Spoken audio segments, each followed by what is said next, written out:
So, what to watch on Netflix? I recommend Yesterday.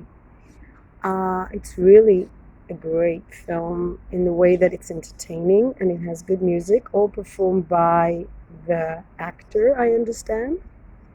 And it has a surprise performance by Ed Sheeran, who I don't know too much about, I must say, but it has songs by the Beatles. So the story is about this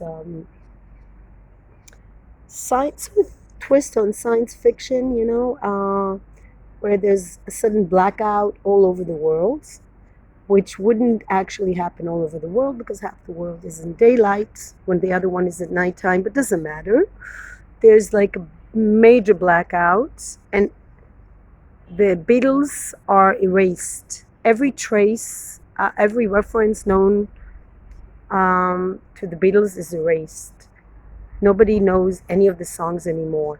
So he starts playing the songs and it takes off and he becomes a major superstar. And then he comes to a moral dilemma whether to come out with the truth or not. And I won't tell you what happens, but it's a really nice film. And I think England looks really great. I never liked England. When I come to visit there's always a discrepancy between what I expect and what I see. I guess it's like Israel, right? But there it's even greater because there's so many great films that take place in England and you think everybody's sitting around and having tea, and in truth everybody's rushing about and it's mad and there's so much crime and it's so different than what you expect, right? So it was really nice to see this nice, lovely British living room with the parents having tea and everybody's so friendly, because when I come there people are not that friendly at all. Everything seems fake and phony to me, and I never enjoy England. I don't know why. I enjoyed Scotland, I really enjoyed Ireland, but I never enjoyed England, so that's a sidetrack. But the movie is really great because it has all the Beatles songs, and I raised my children on the Beatles, as everyone should.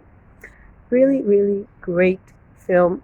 He sings the songs he sings it well. It's not the Beatles, but it's great.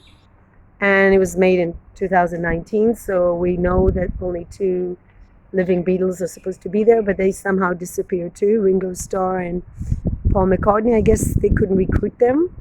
But it's a really well-made film, lovely storyline, and there was I don't know how many movies were made based on the music of the Beatles, not by the Beatles themselves, because they, of course, also made movies.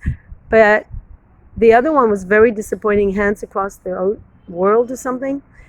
This is so much better in so many ways, in so many levels, because it's so cool that imagine if the world never knew the Beatles, what would the world be like? It would be the same.